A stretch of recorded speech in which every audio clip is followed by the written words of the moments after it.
शेतकऱ्यांच्या प्रश्नांवरून विरोधक आक्रमक। संघर्ष यात्रेला चंद्रपुरातून सुरुवात। चंद्रपूर ते मुंबई 6 दिवसांची यात्रा। शेतकऱ्यांची कर्जमाफी, शेतमालाला योग्य भाव मिळावा यासाठी विरोधक प्रचंड आक्रमक झालेत। कर्जमाफीच्या मुद्द्यावरून कामकाज ठप्प असताना आता विरोधकांनी संघर्ष यात्रेला सुरुवात केली आहे।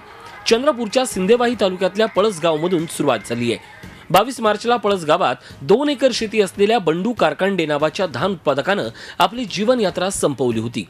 त्या शेतकऱ्याच्या घरी विरोधी नेत्यांनी भेट देत कुटुंबियांचं सांत्वन केलं। या आत्महत्याग्रस्त शेतकऱ्यांच्या घरी अद्याप सरकारचा एकही प्रतिनिधी पोहोचला नसल्याबाबत विरोधकांनी संताप व्यक्त केला। सरकार शेतकऱ्यांच्या प्रश्नांबद्दल अत्यंत असंवेदनशील असल्याचा आरोप अशोक चव्हाणांनी केला आहे।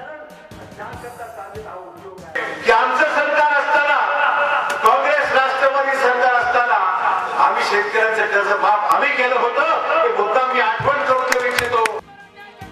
यावेळी माजी मुख्यमंत्री पृथ्वीराज चव्हाण, राष्ट्रवादीचे नेते आणि माजी उपमुख्यमंत्री अजित पवार यांच्यासह विरोधी पक्षाचे जवळपास 90 आमदार उपस्थित होते। आरपारच्या संघर्षासाठी ही लढाई असल्याची भूमिका विरोधकांनी यावेळी मांडली। दरम्यान राज्यात काँग्रेसच्या प्रदेश पक्ष श्रेष्ठींवर नाराज असणाऱ्या नारायण राणेंचे पुत्र आमदार नितेश राणे या संघर्ष यात्रेला उपस्थित राहणार होते, पण उद्घाटनाच्या वेळी मात्र ते अनुपस्थित होते। आज सरकार मोठ्या मोठ्या उद्योगपतींचं 9-9 लाख 8-8 लाख कोटींचं कर्ज माफ करते, पण शेतकऱ्याचं कर्ज माफ करा म्हटल्यावर मुख्यमंत्री म्हणतात की महाराष्ट्र सरकारकडे पैसा नाही आहे। निवडणुकीकरता पंतप्रधान उत्तर प्रदेशमध्ये घोषणा करतात की आम्ही शेतकऱ्यांचं कर्ज माफ करू। मग महाराष्ट्राच्या शेतकऱ्यांनी काय पाप केलं? संबंध देशामध्ये सर्वात जास्त आत्महत्या महाराष्ट्रात होत आहेत। फडणवीस सरकार आल्यानंतर सर्वात जास्त आत्महत्या महाराष्ट्रात झाली। भारतीय जनता पक्षाचं सरकार आहे, हे सरकार शेतकरी विरोधी सरकार आहे। याचा अनुभव प्रत्येक महिन्याला यायला लागलेला आहे।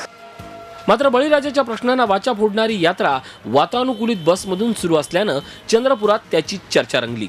चंद्रपूरचा पाहुणचार आटपून एअर कंडिशन बसमधून शेतकऱ्यांची विदारक स्थिती निहाळत संघर्ष यात्रा यवतमाळकडे रवाना झाली। Ashish Ambade, Zee media, Chandrapur.